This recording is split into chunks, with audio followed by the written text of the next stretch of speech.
Salut la team! Aujourd'hui c'est déballage de Speakeasy, le nouveau jeu de l'auteur Vital Lacerda et illustré par Yann O'Toole. Allez c'est parti!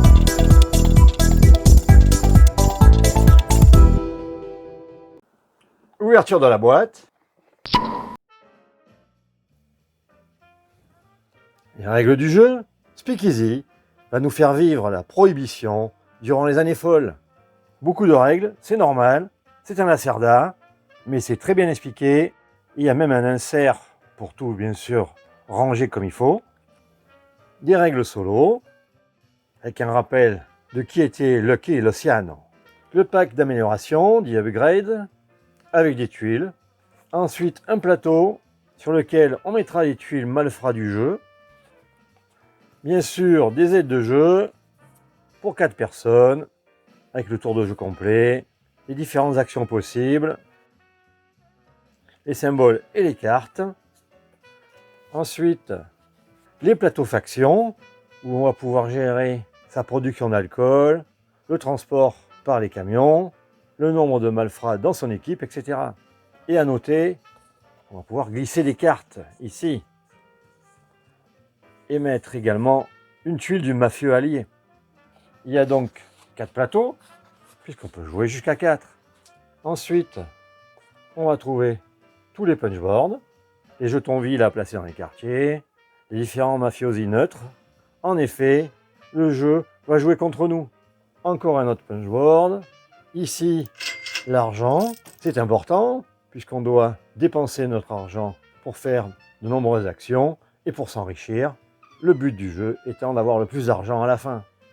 Ici, on va avoir les docks, avec les différents bateaux, où l'on peut soit acheter de l'alcool, ou attaquer pour prendre de l'alcool. Des coffres forts, qui sont en fait des paravents, qui permettent de cacher son argent. Un plateau spécial, sûrement pour le solo. Le plateau complet, on va l'ouvrir. Alors, il est recto verso. Ici, côté, pour 3 ou 4. Et on a, comme on peut voir, tout Manhattan découpé en 3 zones. Et dans chaque zone, différents quartiers. Et tout en haut, les actions que l'on pourra faire en envoyant un de ses ouvriers sur un emplacement. Et en fonction, on réalisera les actions situées juste en dessous. À noter que le jeu se joue en 4 manches ou actes. Et à chaque fois, on va jouer un certain nombre d'ouvriers. Et enfin, les inserts. Donc un pour chaque famille, bien sûr. Et ensuite, tout le matériel qu'il faudra ranger, bien sûr, dans tous ces inserts.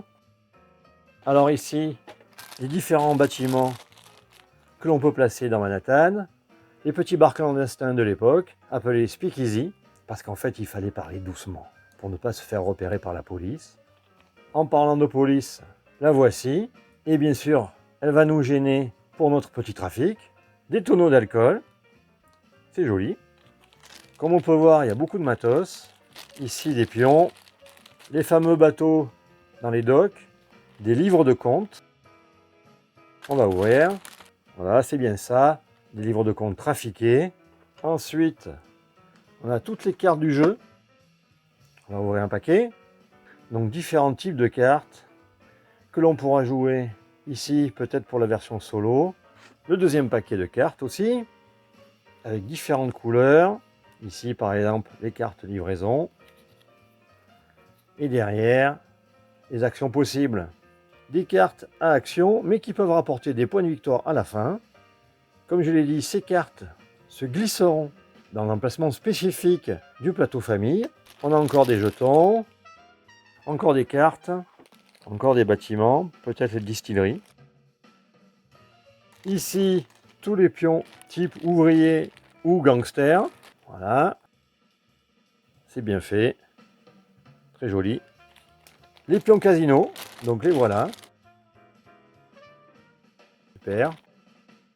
Les camions pour la livraison, avec 2 emplacements pour les tonneaux. Beau matériel. Ici, les pions malfrats, car ils ont bien la tête. Et enfin, les pions neutres de bar clandestin, donc les Speakeasy, mais pour le jeu. Et pour terminer, un sac, très joli, Voilà, on a vu tout le matériel. Il n'y a plus qu'à ranger dans tous les inserts. Je vous donne rendez-vous prochainement pour l'Expi Party. Et à bientôt sur Je Conseille.